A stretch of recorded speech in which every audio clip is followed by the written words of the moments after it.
Welcome back for another deep dive. You guys gave us a pretty big challenge this time, Yeah. figuring out how to explore ancient Indian history and teachings, all through this one audio excerpt from the Vishnu Purana. Right. Ever heard of it?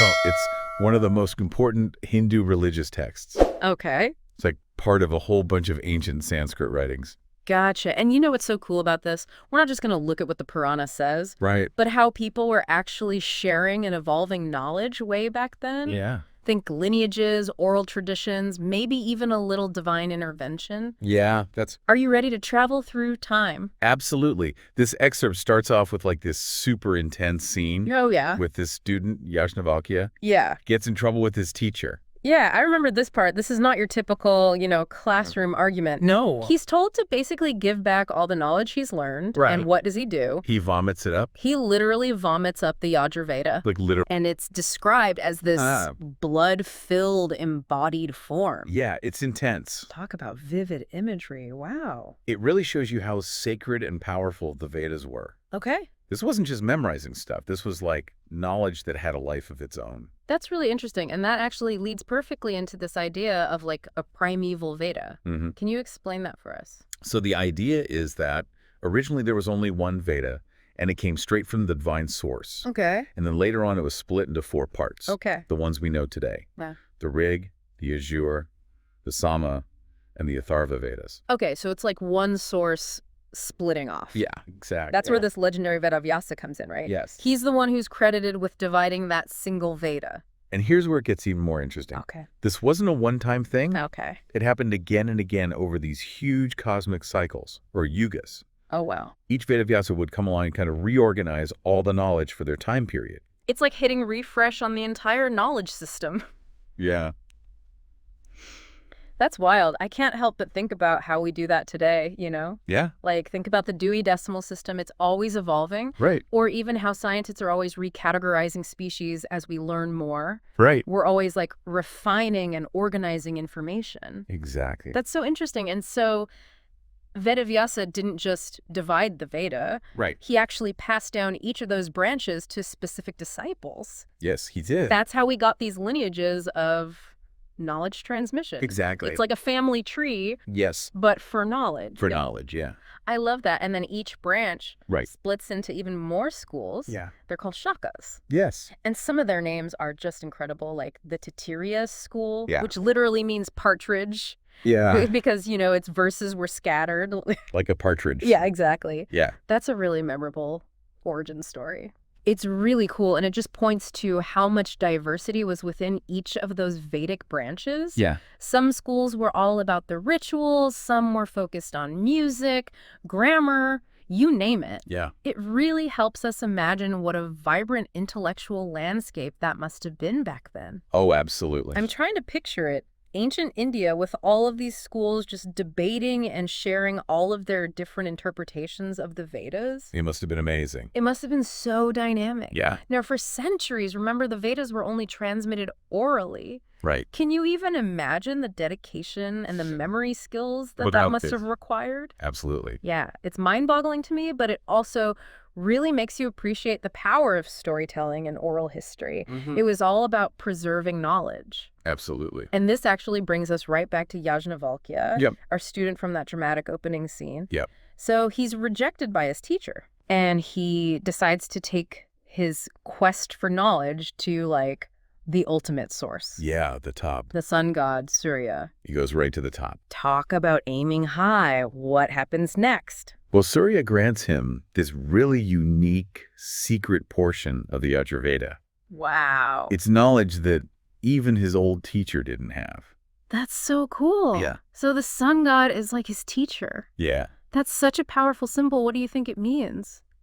I think it means that you can find true knowledge in unexpected places. Absolutely. And the excerpt that we're looking at from the Vishnu Purana doesn't stop there. No, it doesn't. It goes on to mention all kinds of other texts, Right. like the 18 major Puranas. Yeah, it's amazing. Oh, yeah, the Puranas. Those are like ancient encyclopedias Yeah, they cover everything. covering everything from cosmology and mythology to like ethics and genealogy. Which shows you how holistic their view of knowledge was back then. Yeah. Everything was connected. So we have these different branches of the Vedas, these specialized schools of thought, and now Yes. these massive Puranas.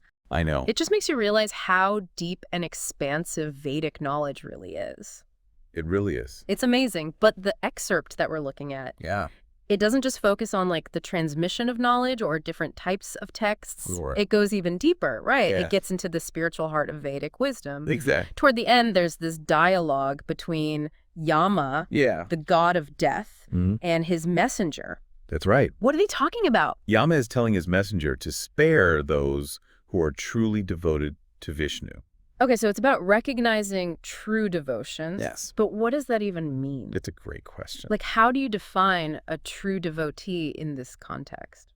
That's a question that we will definitely explore more as we continue our deep dive. Okay, now I'm really hooked. We've already covered so much. We have. The origins of the Vedas, the role of Vedavyasa, the different schools of thought, and now this fascinating mention of true devotion. Right. I can't wait to see what else we uncover in this excerpt. Me too. This is going to be good. It's going to be awesome.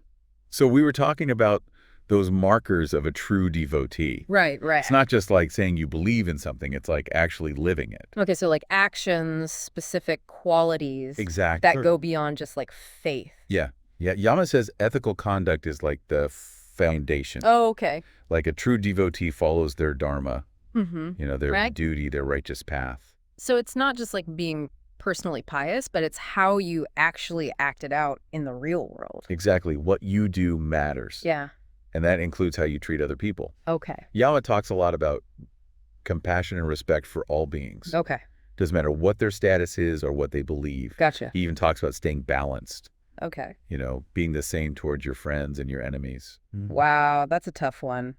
It is. It's way easier to be kind to people you like, Right. but having that same compassion for people who might not like you, Yeah, that takes some serious spiritual maturity. it really does. Wow. It's all about like getting over your ego and attachments. Okay. Yama also says that a true devotee is detached from material things.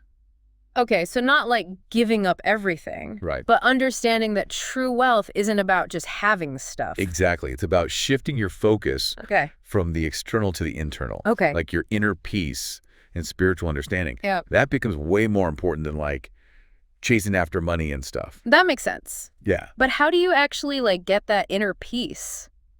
It's a journey. It sounds like it. Yama says you have to focus on the divine like all the time. Okay. You constantly remember Vishnu, you meditate on his qualities, Okay. and you surrender to his will. So it's like building this constant connection, like an It is. inner dialogue with the divine. Yeah, exactly. Does the text say what happens when that connection is really strong? It does. What does it say? Yama describes it as becoming Somyamurti. Okay. It means gentle and radiant. Oh. Like your inner light shines outward. That's a beautiful image. It is. So if you embody those qualities, Yeah. the ethical conduct, the detachment, the focus, Mm. you basically transform. Yeah. And it's a huge transformation. Wow. It even affects Yama's messenger. What do you mean? Yama tells him that if Vishnu is really in someone's heart, Yeah. death can't touch them. Wow. True devotion is like a shield. Like That's protecting them. charm. Yeah. It's like you find this ultimate refuge. Yeah. Like when you connect with the divine, Mm-hmm. you tap into something way stronger than anything in the material world. You do. It's interesting, we were talking earlier about the yugas Right. and those huge cycles of time Yeah. with the new Vedavyasa in each one. Yeah. Do you think that means these core teachings about devotion, are they timeless too? Ooh. That's a good question. Like, do they repeat across those eras? It definitely makes you think about the cyclical nature of things. Yeah, Not just knowledge, but also spiritual practice. Right. That's fascinating. it is. I'm going to have to think about that one for a while. Yeah. But okay, before we get too lost in the cosmos, Okay. let's go back to those 18 major Puranas. Yeah. We were talking about how they're like ancient encyclopedias. Right. But I want to know more about what's actually in them. Okay, let's get into it. Okay, yeah. I think that's a perfect way to move into the next part of our deep dive. Yeah. We've talked about the Vedas. We've talked about true devotion. Right. Now let's open up these Puranas and see what they have to tell us. Yes, let's find those treasures. Right. Are you coming with us? All right, so we're back, and we're finally going to crack open these Puranas. Yeah. After learning about the Vedas and all that stuff about true devotion, Right. I got to know what's in these ancient encyclopedias. Well, get ready, because the Vishnu Purana specifically mentions 18 major Puranas. 18. 18. And remember, they Right. cover like everything. Cosmology, mythology, genealogy, ethics. It's a whole different way of looking at the world. Just hearing the names gets me excited, like the Brahma Purana, Yeah. the Padma Purana, the Vayu Purana, the Shiva Purana. Yes. Each one seems to offer like a totally different perspective on the universe. They do. And what's really cool is that the Puranas weren't meant to be like static, Okay. unchanging. They evolved over time. Interesting. They were always weaving in new stories and teachings. Well, they were growing, adapting. Exactly. It's like they're living documents, That's so cool. not just ancient texts. And that makes sense why they have so many different topics. Yeah, you'll find everything in there. Like what? Philosophical questions, Okay. details about rituals, practices, even guidance on like politics, Really? warfare, the arts. Wow. They were really trying to capture the whole human experience. They were. From the sacred to the everyday. Exactly. Do you think that's why they're still around today? I think so. They speak to something deep inside us. Yeah. That desire to understand the universe and how to live a good life. Earlier we were talking about dharma. Right. That idea of duty, right? Action. Yes. The Puranas talk about that too. Oh, yeah. They're full of stories about Dharma. Really? You see heroes facing ethical dilemmas. Okay. Gods and goddesses maintaining order. Interesting. Regular people trying to be good. I can see why they've had such a big impact on India. Yeah. They're not just religious texts. No. They're like guides full of values, showing us a really complex history. They really are. And even though they were written so long ago, I know. they're still relevant today. They are. Okay, you've convinced me. Yeah. I got to read some Puranas. You do. Any recommendations for a newbie?